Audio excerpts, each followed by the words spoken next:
Okay, so I'm going to be giving you an overview on how we were able to collect $30,000 worth of cash in the past 4 weeks.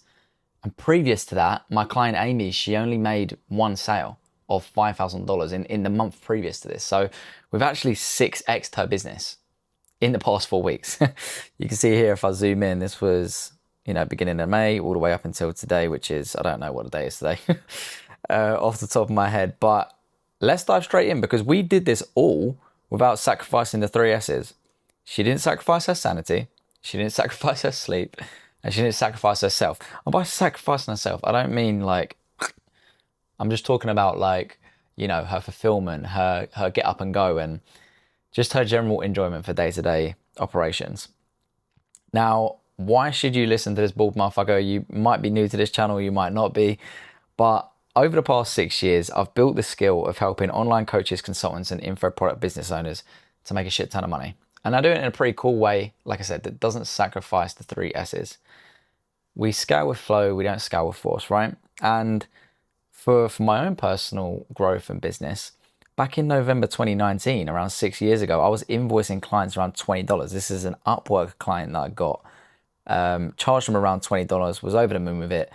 Fast forward to December 2024 last year, I'd invoiced a single client what I would have earned in an entire year, like an annual salary. It came out to around £36,000, which obviously translates to around $48,000. So, people pay me good money because I'm able to get them good results. And I've basically documented my entire journey, from working in my girlfriend's mum's. So it was my girlfriend's mum's house in her bedroom, not my girlfriend's mum's bedroom, because that'd be pretty weird. I don't know why that was a tongue twister, all the way to now traveling the world with my two sons and my partner Sophie.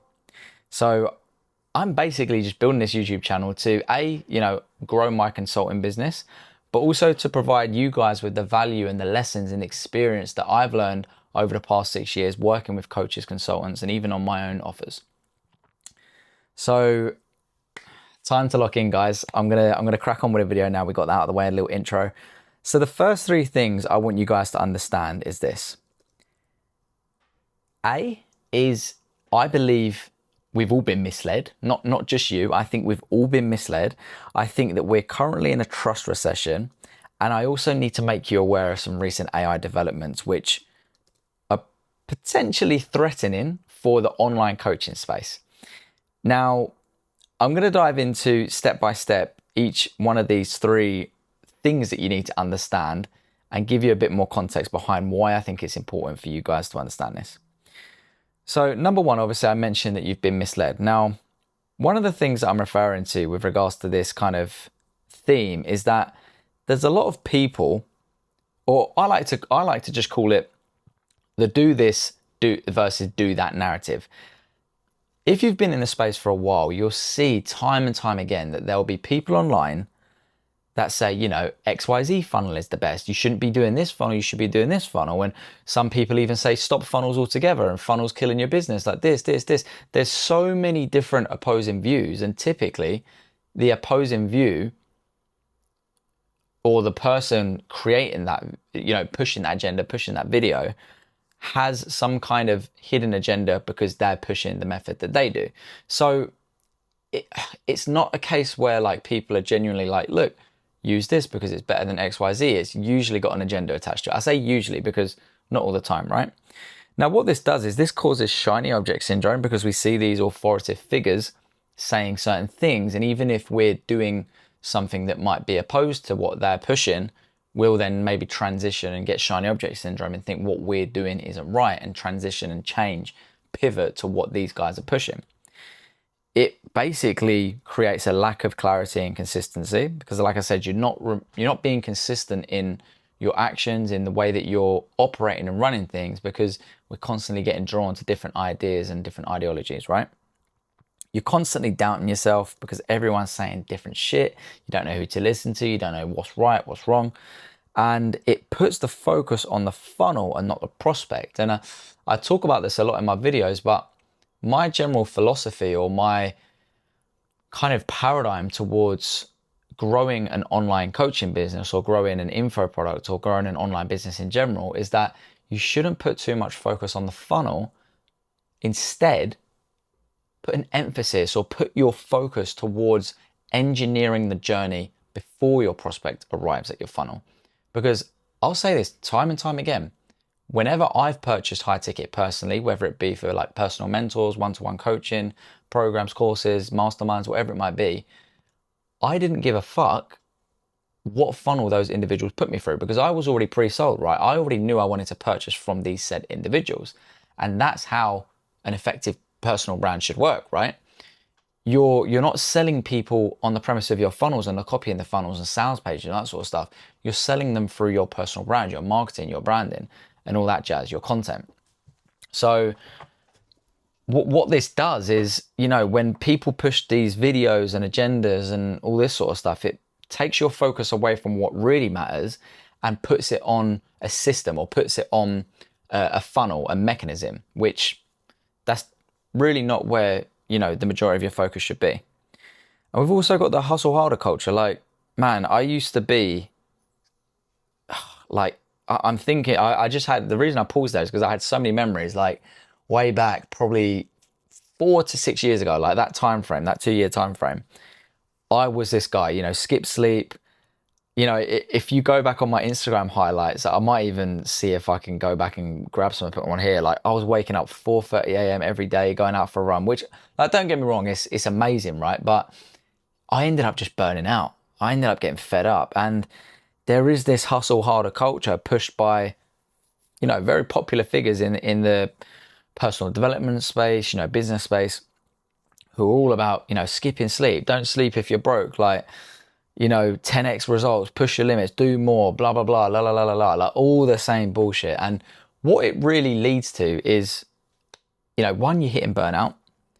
2, when you hit burnout, you eventually forget why you even started in the first place, because it's now just constant war and effort every single day, day in, day out. And it's not coming from a place of like, just enjoyment, fulfillment, and an actual passion for what you're doing. And I'm not saying you need to be massively passionate about what you're doing, but when you're burnt out, when you're fed up, when you're stressed, when you're overworked and just overwhelmed, like you lose that sense of enjoyment that you kind of had when first starting your business.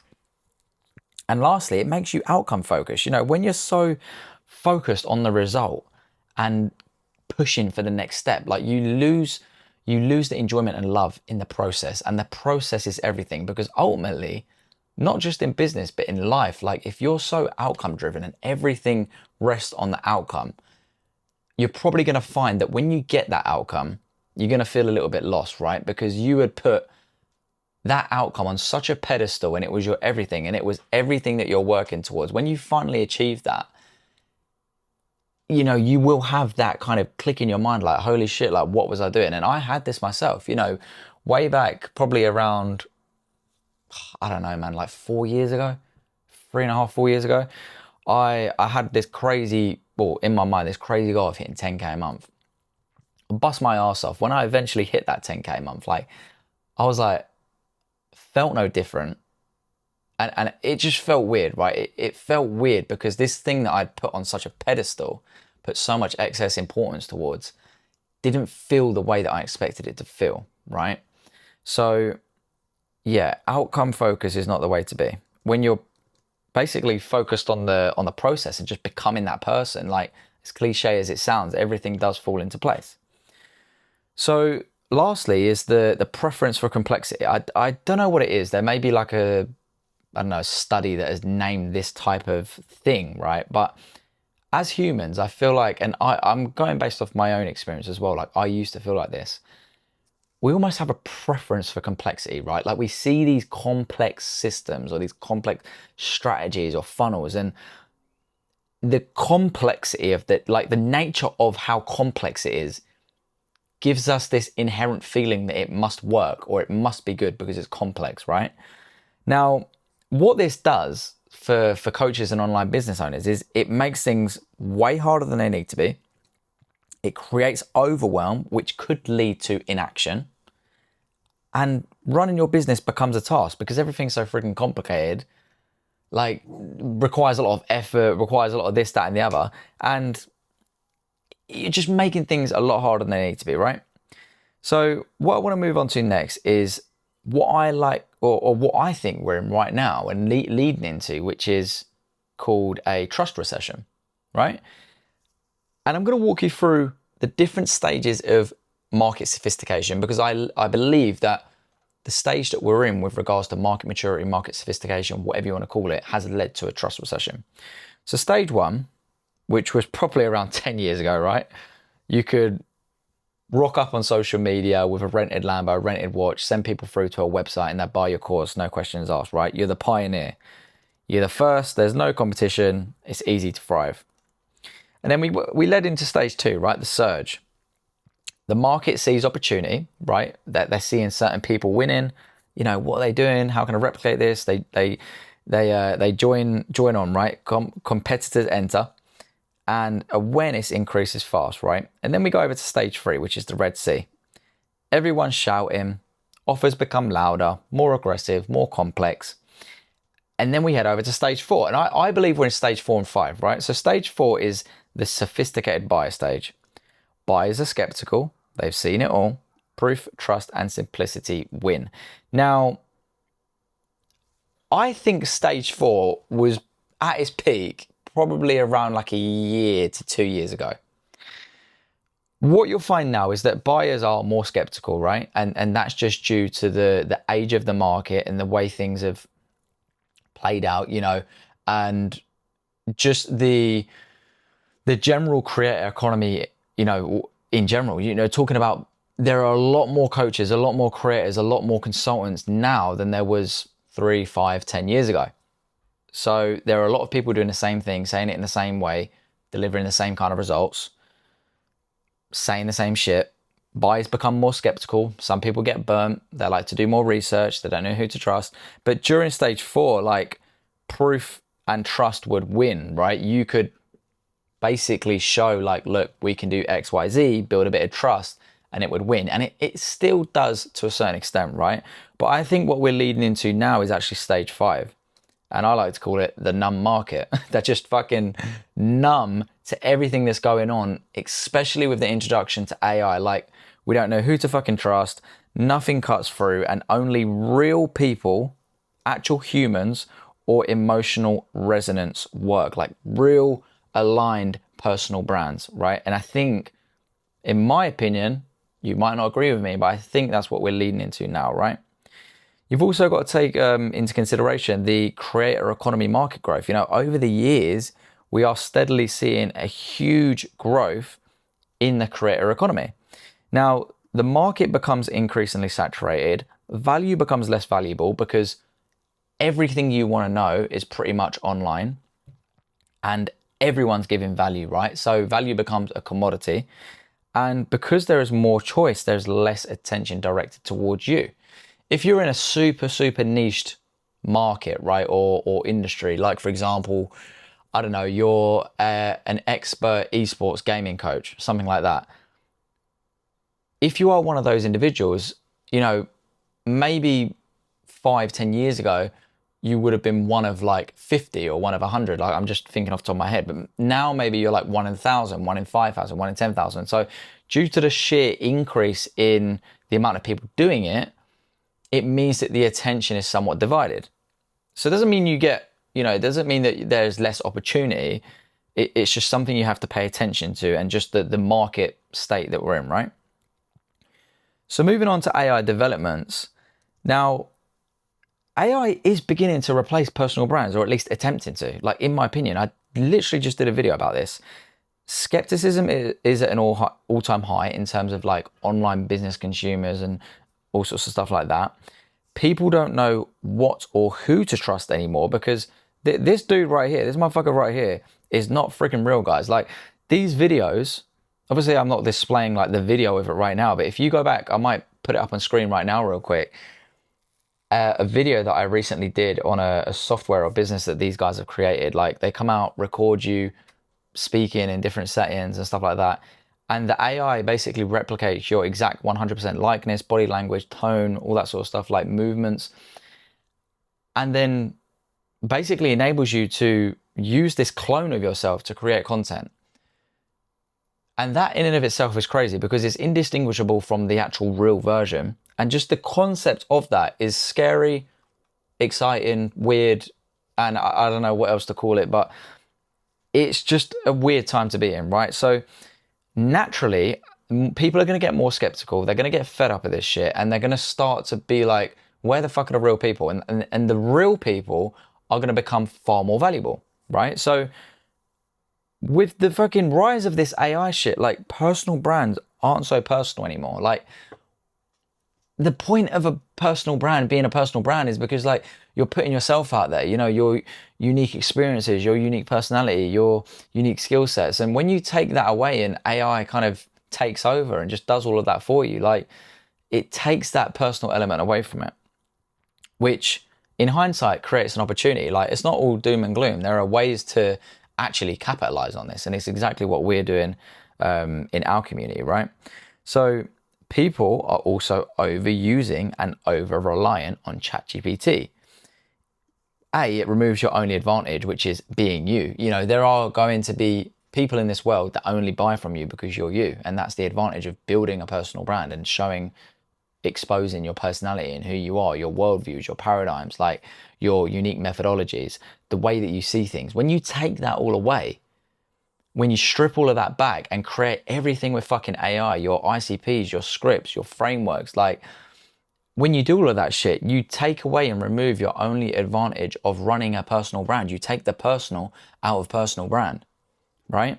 And this over-reliance leads to incompetence. Like, if you over-rely on artificial intelligence, ChatGPT, whatever prompting language model you're using, right? If you over-rely on this stuff and you use it for everything, you're like kind of just chipping away at that creative edge that you have. It becomes more of a crutch in comparison to like a creative assistant, which is how I see artificial intelligence. It's a creative assistant that enhances me. It may be, you know, I don't know, gives me more time, right? Makes me more efficient, but it doesn't replace me. And it shouldn't replace you. So what happens when you use all of this, when you become too over-reliant? Well, you blend in with everyone else, because if everyone else does the same thing, uses the same language model in the same industry for the same offers, for the same audience, you end up sounding the same, looking the same, and being the same, which doesn't allow you to differentiate, doesn't allow you to distinguish yourself from other people. Therefore, you're not standing out in the marketplace, you're not the logical choice, and you're not winning as a personal brand owner, online coach, online business owner, whatever it may be. So instead of sacrificing the 3 S's, the sanity, sleep, and self, you need to focus on building a business that is 1, simple to run, 2, simple to market, 3, simple to sell, and 4, simple to deliver. So what do I mean by this? Well, simple to run is you have a lean team. You know, it could just be you, your setter, appointment setter, customer success coach, you have a closer, a VA. Like, that is really all you need. Like, some people don't even have this entire stack, right? But a lean team like this will allow you to have 80 to 90% plus profit margins, which is freaking great for any business, right? And you just have a basic infrastructure that you don't overcomplicate, right? So it's simple to run business.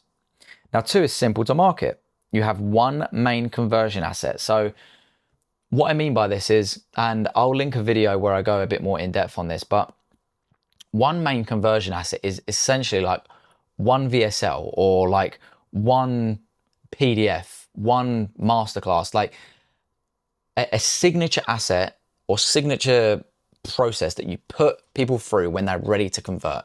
I'm not talking about the nurture phase. I'm not talking about top of funnel when they're coming through to see your brand. I'm talking about when they're ready to make the decision, you send them through to that 1 signature asset, right? And that's basically what we do. You dial in your ICP and have a deep understanding of your customers. This isn't something you've drafted through ChatGPT. This is something you really took the time to do the research, speak to the right people, you know, have the experiences with clients or, you know, your audience, and you understand those individuals on a very deep level, right? And the business is founder-led and it's based on a trust-based ecosystem. And I'm going to walk you through the authority loop, which is actually something that we created, how it works and all that sort of stuff in just a moment. But right now, okay, we understand that we need to focus on a business that's simple to run, simple to market, and simple to sell. So you need one adaptive offer. What I mean by an adaptive offer is basically an offer that is tiered based on proximity to you. So you're not launching a bunch of different offers with a bunch of different deliverables. It's essentially one offer, one outcome that you help to your clients to get to. And it's tiered, so based on price, right? But also based on proximity. So the closer they are to you, the more access they have to you, the more they pay. Now, simple to sell, you can sell this through the DMs or confirmation calls. And I say DMs because some of our clients have a PDF document that they'll send to someone, or confirmation call because if you're using the system that we preach and teach, you don't have sales calls. You don't have calls where you have to sell or persuade or force outcomes. You have calls where people schedule the call with you and they ask you to send the payment link or just some general FAQs that might not be super clear, right? And you're attracting pre-sold leads. So you can see how we're going away from like force, resistance, pressure, persuasion, growing a coaching business like that towards growing a coaching business where people are aligned with you. They want to work with you because you are you. And there's no force, there's no resistance, there's no persuasion. It's just flow, right? It's really as simple as that. And lastly, simple to deliver, right? So you price, like I said, based on proximity and access. It's not cluttered with different deliverables. You systemize, delegate, and automate what makes sense in the business, right?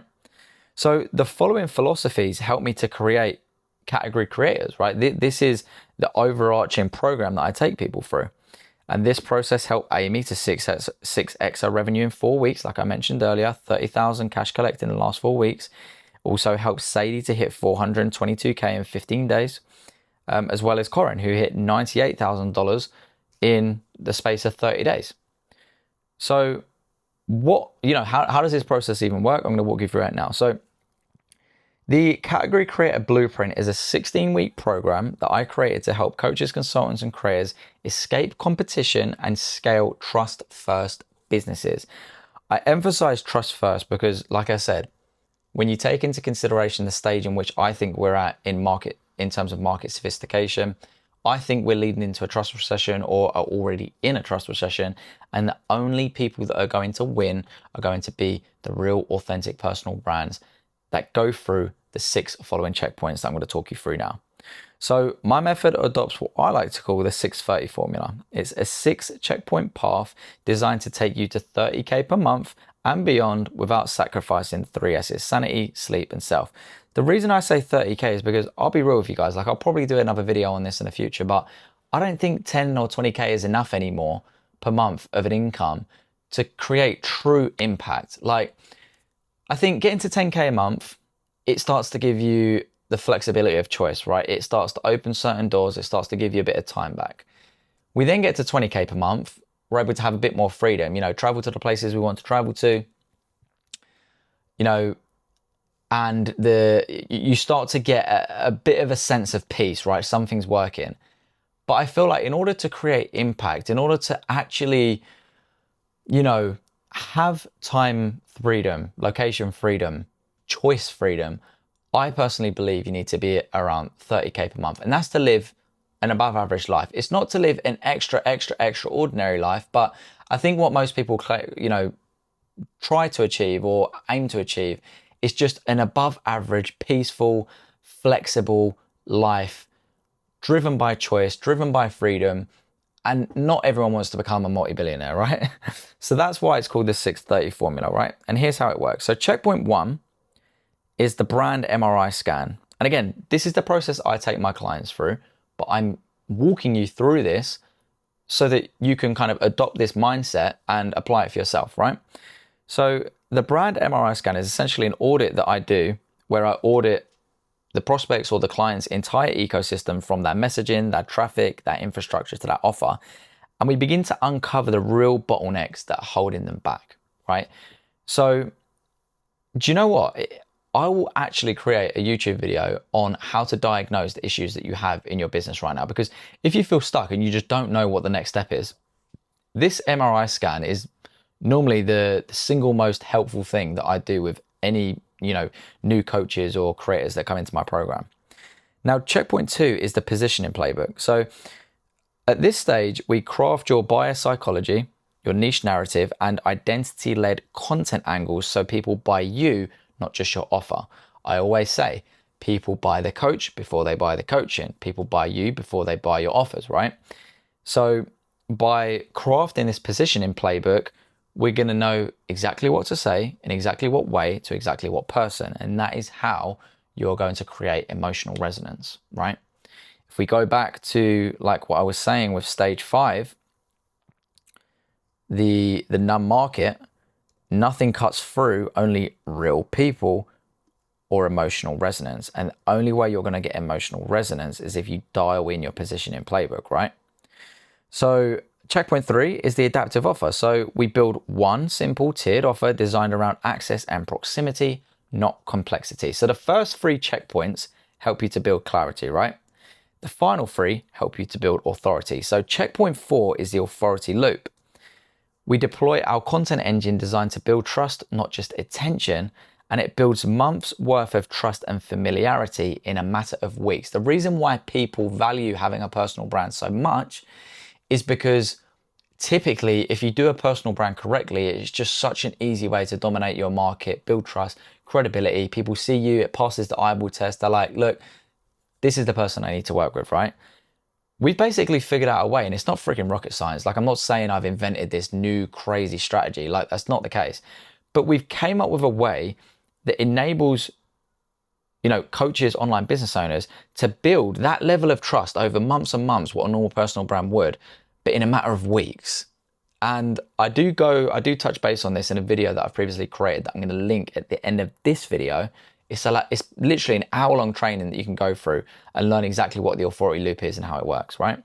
So checkpoint 5 is your authority asset. Like I previously mentioned earlier, you're going to create one high converting VSL. It could be a VSL, it could be a masterclass or a PDF that pre-sells your offer on autopilot. And then checkpoint 6 is authority expansion. So once we've got all of this stuff dialed in, you're clear, you've got your offer, we know who we need to attract, we know the content strategy and the engine that we're going to build and how to basically fast track, months and months and months worth of trust and familiarity in a matter of weeks. We have the asset, the conversion mechanism that we're going to put them through for them to become a client. We then focus on authority expansion, right? So we scale with smart traffic systems and story-based conversion sequences without breaking the brand or your bandwidth. Okay, so it's not a case about, scaling, but then sacrificing time, having to trade your time for money. There's a way that we systemize, automate, and delegate to make sure that you can scale whilst working less. Like, it's a real matter of fact. So I hope you enjoyed the video, guys. Like I said, if you do want a deeper dive or a full training in terms of what we actually do and how the authority loop works, I'm going to link the video somewhere on screen here. And yeah, it's a 60-minute training on how we made over $300,000 in a matter of 15 days using the authority loop. If you have any questions, stick them down in the comments. And also, guys, I mentioned this in some of my videos, but if you have any real kind of in-depth questions or bespoke personal questions that you would like answered, you can head over to my Instagram, connect with me on there, and I respond to every question with in-depth voice notes. So yeah, I hope to connect with you soon, and I'll see you on the next one.